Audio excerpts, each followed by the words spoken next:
Bonsoir, Mesdames et Messieurs. Bienvenue à l'Assemblée publique de consultation, mais qui est en mode virtuel à cause des problèmes sanitaires. Alors, bienvenue ce soir.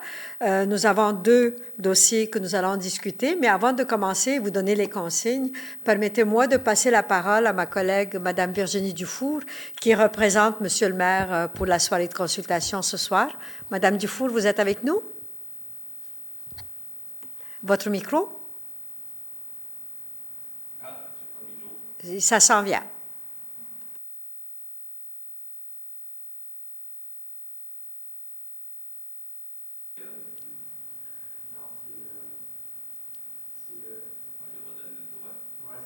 Ça va bien?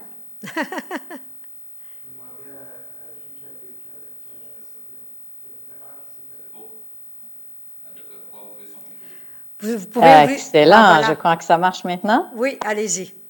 Parfait. Alors, merci, Madame la Présidente. Donc, bonjour tout le monde. Écoutez, j'aimerais vous saluer d'abord de la part de notre maire, Monsieur Marc Demers, qui ne pouvait pas être présent ce soir. Ce soir, vous allez voir deux changements de zonage. Et là, je dois vous dire d'avance, il y a un certain jargon légal qu'on doit lire, mais nos équipes vont tenter de vous l'expliquer, de vous rendre ces textes-là le plus compréhensibles possible.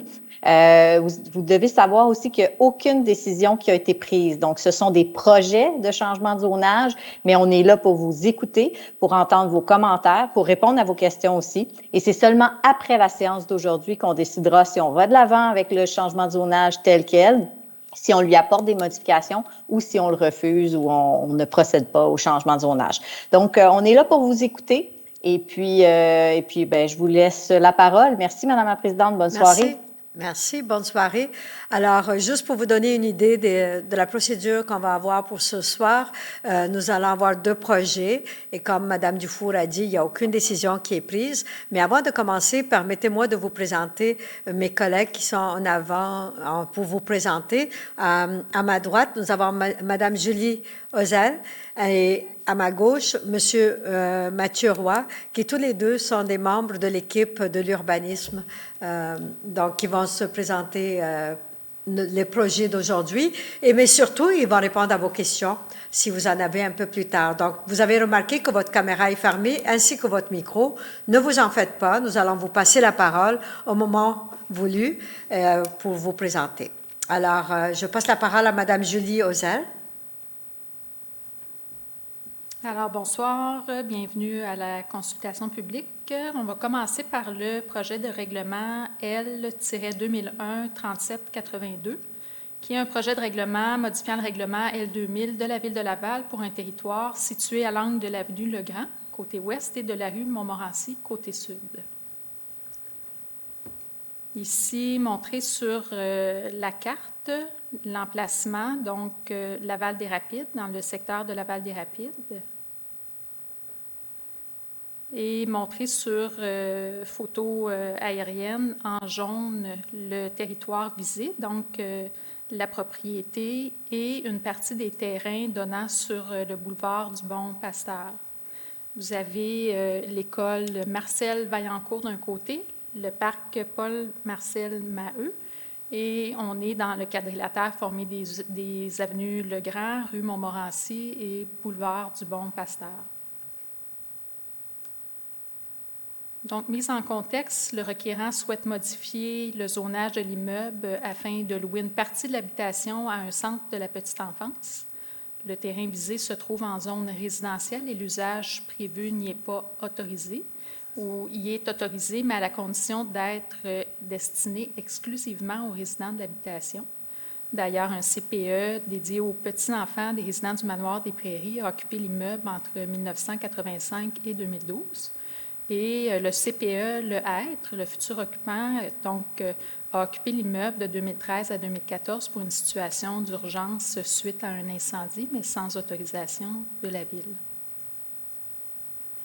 Ici, montré en plan le projet du requérant. Donc, les travaux consistent à effectuer des rénovations intérieures à la partie montrée en rouge, qui est le local à louer, pour répondre aux exigences du gouvernement, donc rénovation pour répondre aux exigences du gouvernement, et un réaménagement de l'aire de stationnement extérieur pour ajouter 12 cases. C'est la partie qui est montrée en jaune. Aussi, un aménagement d'une nouvelle aire de jeu est prévu, soit en cour latérale ou arrière. En photo ici, le local qui serait occupé par le CPE, c'est la partie d'un étage montrée dans la partie gauche et la résidence, l'immeuble à étage, c'est un seul bâtiment. À notre gauche, l'endroit où le stationnement serait aménagé. Puis ici, on voit l'arrière du terrain où le stationnement serait aménagé, puis on voit qu'il y a une haie de cèdre qui existe là, entre les résidences unifamiliales à l'arrière et le manoir des Prairies. Ici, en résumé, l'analyse qui a été faite par le service de l'urbanisme, donc en termes de planification du territoire, l'objectif est de maintenir l'usage principal résidentiel sur le lot, mais aussi de favoriser un projet qui pourrait améliorer la qualité de vie du voisinage par l'ajout d'un centre de la petite enfance.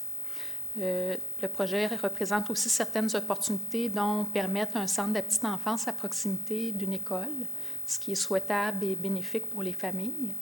Ça permet d'utiliser un bâtiment qui est vacant depuis quelques années, puis aussi de tirer profit d'un lot qui a des grands espaces verts, ce qui est bien pour un centre de la petite enfance.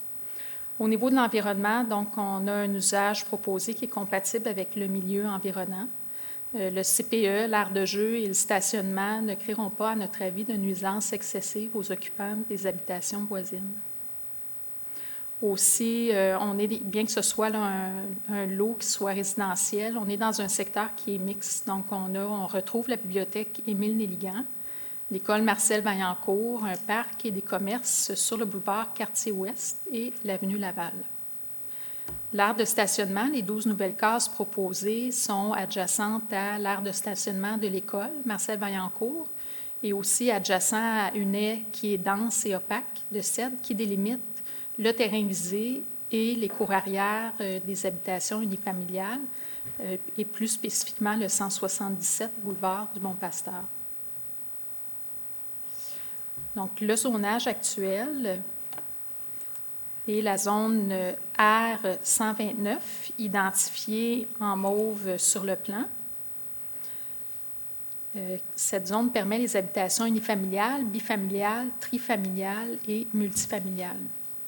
L'usage commerce 1, comme mentionné précédemment, est autorisé, mais comme usage complémentaire seulement et à condition d'être destiné exclusivement aux résidents de l'habitation. La zone RU37, juste à côté, ici, permet des usages d'habitation unifamiliale isolés, jumelés et contigus.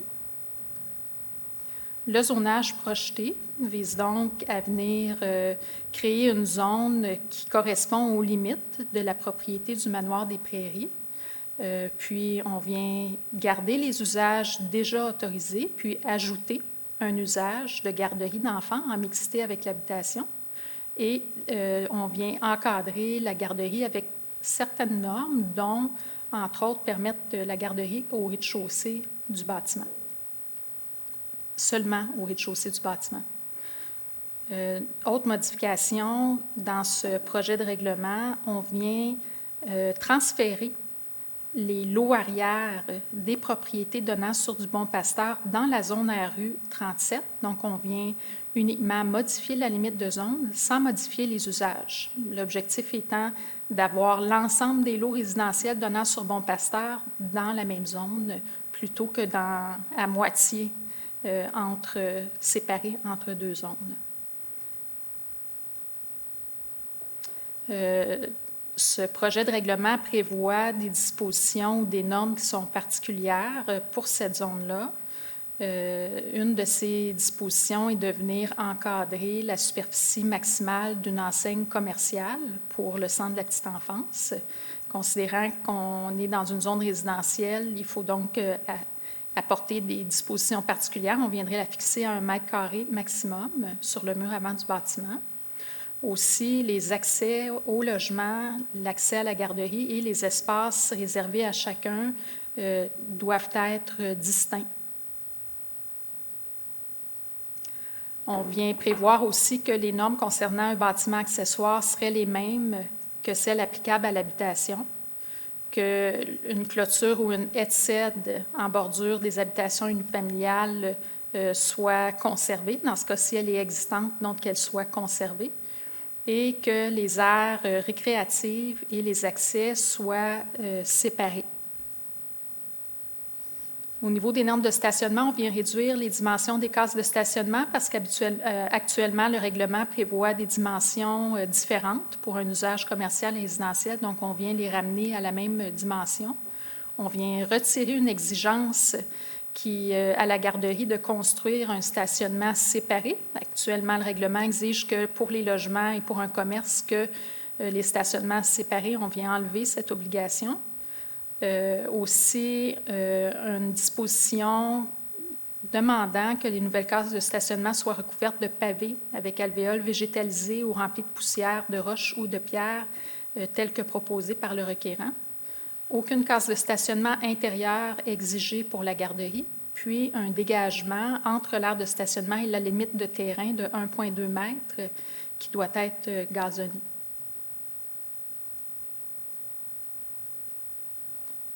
Au niveau des prochaines étapes, donc ce soir, consultation virtuelle qui prévoit une partie écrite aussi pour une durée de 15 jours qui commence demain et qui se termine le 14 mai. Donc, 2 prochaines étapes qui permettent aux citoyens de faire valoir leurs intérêts dans une demande de changement de zonage, donc consultation écrite de 15 jours. L'autre étape va être celle d'une demande d'approbation référendaire. Suite à la consultation écrite, adoption du second projet de règlement prévu soit le 1er juin ou le 6 juillet. Publication du rapport de consultation, soit début juin ou début juillet. Adoption du règlement le 6 juillet ou le 10 août et entrée en vigueur fin juillet ou fin août. Pour la consultation écrite, pour les 15 prochains jours, donc, vont être disponibles sur la page web de la Ville l'enregistrement de la consultation virtuelle de ce soir, le projet de règlement et des plans. Toutes questions, commentaires peuvent être adressés à l'adresse assemblée.urbanisme@laval.ca, puis une page que vous allez retrouver facilement sur le site de la Ville en tapant les mots-clés « Assemblée publique zonage » sur le site. Il est possible, donc, comme mentionné précédemment, de déposer une demande d'approbation référendaire puisque ce projet de règlement inclut des dispositions qui peuvent faire l'objet d'une demande.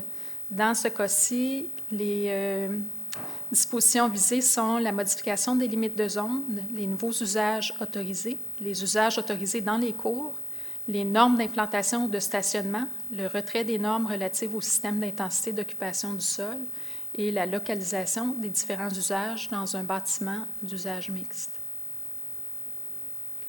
La demande d'approbation peut provenir des zones de la zone visée, celle en bleu, la R129, et des zones contiguës qui sont en gris. Ce plan est disponible aussi sur la page web de la Ville. Pour pouvoir vous y repérer, les noms de rues sont indiqués, mais pour plus d'informations, vous pouvez contacter le service du greffe, dont les coordonnées sont disponibles sur le site Internet, et consulter, comme mentionné, le plan en ligne. Voilà. Merci. Merci beaucoup. Alors, la période des questions va être ouverte pour ce dossier-là. Donc, on va vous ouvrir, avoir la possibilité d'avoir vos micros. Comme ça, on vous demande d'inscrire votre nom, prénom, pour pouvoir poser la question. Levez la main. Vous avez le diagramme qui vous montre si vous voulez prendre la parole. Vous avez une petite main que vous pouvez inscrire. Ainsi, on va savoir que vous voulez nous parler. Et nous avons en présence aussi ce soir, que j'ai oublié de mentionner, Maître Valérie Tremblay, qui est la greffière de Ville de Laval et qui prend note pour le procès-verbal de la soirée.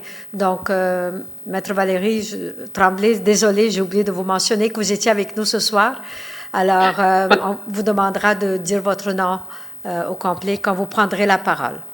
Alors, est-ce qu'il y a des personnes qui sont inscrites pour poser des questions? On va vous donner quelques secondes. Est-ce qu'on a des citoyens d'inscrits pour la soirée?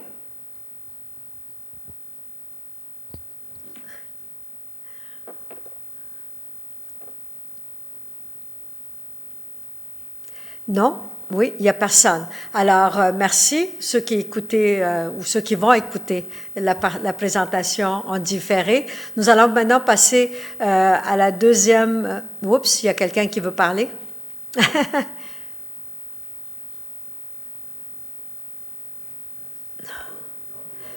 Monsieur, non, il a retiré sa demande? D'accord.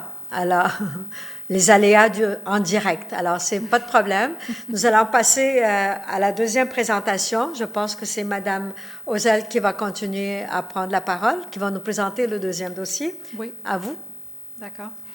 Donc, le deuxième projet de règlement est le L 2001-37-83, projet de règlement modifiant le règlement L 2000 de la Ville de Laval pour un territoire situé en bordure du boulevard Saint-Martin-Ouest, côté sud, à l'ouest de l'intersection de la rue Carole et du boulevard Saint-Martin. Ici, la carte montrant le territoire visé, donc à Sainte-Dorothée. Et en jaune, montrant le lot visé par la demande. Le projet du requérant consiste à subdiviser un lot pour permettre la construction d'une habitation unifamiliale d'au plus 2 étages. On est en bordure du boulevard Saint-Martin, ici, et de la rue des Tulipes. Plan du projet, donc un plan d'implantation préliminaire qui a été superposé à la carte la photo aérienne, plan d'implantation préliminaire pour le futur lot donnant sur le boulevard Saint-Martin-Ouest. Ici, les images datent, là, donc on voit du terrain gazonné, mais dans les faits, le boulevard Saint-Martin se prolonge maintenant devant ces lots, comme vous pouvez voir sur la photo prise en avril. Donc, les terrains du requérant se situent du côté sud, ici, approximativement ici, du boulevard Saint-Martin-Ouest. En termes de planification du territoire, donc le prolongement du boulevard Saint-Martin-Ouest vient offrir des possibilités de lotissement en front sur le boulevard Saint-Martin et aussi représente une opportunité pour construire des habitations, ce qui est souhaitable en front du boulevard. Opportunité de subdivision de lot pour construire ou vendre des terrains, puis aussi opportunité d'attribuer ce même zonage aux propriétés voisines. En termes d'environnement, on est en continuité avec un développement déjà existant sur le boulevard Saint-Martin-Ouest et en continuité avec un développement résidentiel de basse densité au sud des terrains. On n'identifie donc pas d'impact sur le voisinage. Le zonage actuel est montré en mauve ici, la zone RX 82, donc zone qui permet l'habitation unifamiliale isolée le long des voies déjà ouvertes à la circulation au moment de l'entrée en vigueur du règlement L 2000, qui est entré en vigueur en 1970. Donc, rue qui a été ouverte en 2019, donc usage qui n'est pas autorisé. La zone permet aussi l'usage agriculture. Zonage projeté, donc on vient inclure ces terrains dans la zone RU 83, montrée en mauve, et détaché. Donc, il va rester une partie de la zone RX 82 qui est située en zone agricole permanente, pour lesquels là, il n'y a pas d'impact ni de changement au niveau des usages.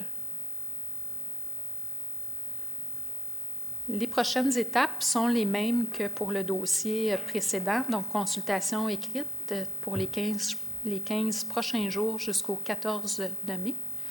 Adoption du second projet de règlement le 1er juin ou le 6 juillet. Publication du rapport de consultation début juin ou début juillet. Possibilité de demander l'ouverture d'un registre et demande d'approbation référendaire possible. Adoption du règlement le 6 juillet ou 10 août et entrée en vigueur fin juillet ou fin août. Ici aussi, pour les 15 prochains jours, donc le dossier va être disponible en ligne avec l'enregistrement de la consultation virtuelle, le projet de règlement et les plans. Toutes questions et commentaires peuvent être envoyés à l'adresse assemblée.urbanisme@laval.ca. Cette information est disponible sur le site Web en allant dans le moteur de recherche, entrer les mots-clés « Assemblée publique zonage ». Ici, une disposition est susceptible rend possible le fait de déposer une demande d'approbation référendaire, donc la modification des limites de la zone. En bleu, la zone visée, concernée, et en gris, les zones contiguës. Donc, pour savoir si vous êtes dans le territoire visé ou contigu, vous pouvez vous référer aux rues indiquées sur le plan et contacter le service du greffe, dont les coordonnées sont sur le site Internet pour plus d'informations. Voilà. Merci. Merci beaucoup. Alors, encore une fois, s'il y a des citoyens qui veulent poser une question, s'il vous plaît, levez la main. Vous voyez, on vous montre à l'écran l'icône qu'on peut peser pour avoir levé la main et on va vous donner le droit de parole en nommant votre nom. Alors, j'ai quelqu'un qui veut parler.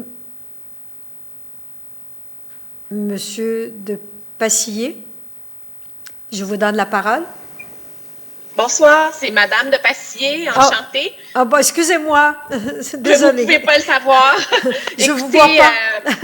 Pardon, allez-y. Merci. Pas de problème. Donc, ma question est, est-ce qu'il est possible de savoir qui est le requérant ou c'est une donnée confidentielle? La Allez-y. donnée n'est pas confidentielle. Le requérant est M. Sylvain Berger, propriétaire du lot en question. Merci, mademoiselle. Donc, si je comprends bien, c'est la personne qui est déjà propriétaire de ce terrain-là qui demande un changement de zonage pour pouvoir amener le projet que vous avez présenté. Exact. Parfait. Est-ce qu'on peut donc assumer que c'est une seule résidence qui va être construite? Pour l'instant, c'est ce qui est visé par la demande de changement de zonage?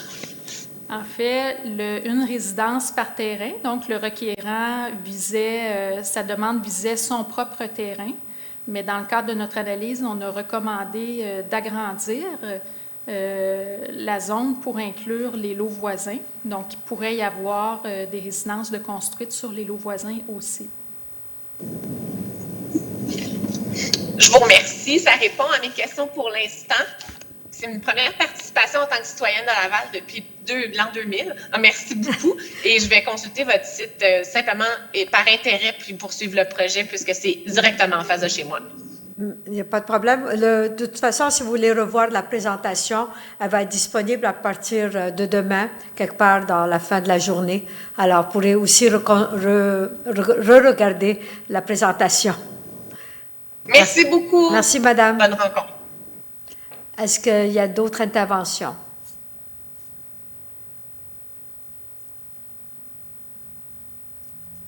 Il n'y a pas d'autres interventions? Non? Alors, ceci termine notre soirée de consultation. Encore une fois, n'oubliez pas que la vidéo prise ce soir de la consultation publique sera disponible si vous voulez revoir certains détails de la présentation. Et vous avez 15 jours pour avoir les commentaires par écrit. Et là-dessus, je remercie tout le monde, toute l'équipe pour l'enregistrement de cette consultation publique. Bonne soirée.